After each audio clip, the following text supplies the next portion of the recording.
मराठा आरक्षण या विषयावरनं ज्या पद्धतीमध्ये जरांगे पाटील साहेब देवेंद्रजींचं नाव घेऊन द्वेष करतायत, मला असं वाटतं की जरांगे पाटील साहेबांना डी नावाचा रोग झाला आहे. हा डी नावाचा रोग हा त्यांना पसरवून टाकलेला आहे. देवेंद्र द्वेष हा फक्त करायचा, परंतु ज्या राज्याच्या तत्कालीन मुख्यमंत्र्यांनी 60 वर्षात जे होऊ शकलं नाही ते 2017-18 साली मराठा आरक्षण दिलं.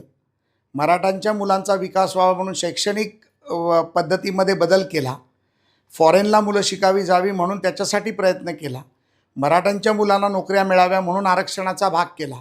आणि असे अनेक उपक्रम केल्यानंतर देखील जे कोणाच्या छत्रछायेखाली जात आहेत आणि कोणाच्या छत्री खालून हा द्वेष करतायत, हा खरा तर संशोधनाचा विषय आहे. मला वाटतं की ज्या छत्रीखाली जाऊन जरांगे पाटील देवेंद्रजींवरती आणि भारतीय जनता पार्टीचा द्वेष करतायत हे योग्य नाही.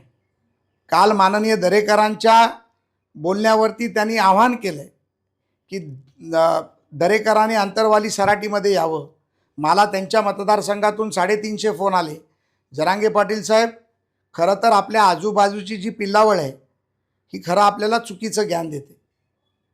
कारण दरेकर हे विधानसभेचे आमदारच नाही आहेत, ते विधान परिषदेचे आमदार आहेत आणि या भारतीय जनता पार्टीचे महाराष्ट्राचे ज्येष्ठ नेते आहेत. त्यामुळे आम्ही आपलं आव्हान स्वीकारायला तयार आहोत, पण चर्चेला तुम्ही देखील तयार आहात का की ज्याच्या छत्रीखाली येऊन तुम्ही फक्त द्वेषच करणार आहात? एकदा दूध का दूध पाणी का पाणी होऊनच जाऊ दे. आपण चर्चेला याच. 2017 पासून 2024 पर्यंत अनेक मराठा समाजाच्या योजना असतील. मग ती नोकरीतलं आरक्षण असेल, शिक्षणातलं आरक्षण असेल, व्यवसायातली मदत असेल, फॉरेनला शिक्षण जातानाची असेल, पोलीस भरतीमधलं असेल, अनेक गोष्टी सांगता येतील ज्या माध्यमातून आमच्या समाजाला मोठं केलं गेलं. आम्ही देखील ज्या समाजाचं तुम्ही नेतृत्व करतायत त्याच समाजातून येतो. आम्हाला तुमचा अभिमान आहे.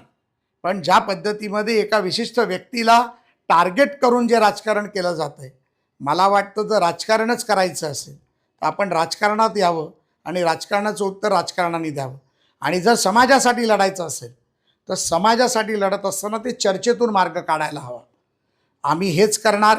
मग आम्ही 300च पाडणार, आम्ही 288 उभे करणार. एकदा दूध का दूध पाणी का पाणी होऊन जाऊ दे.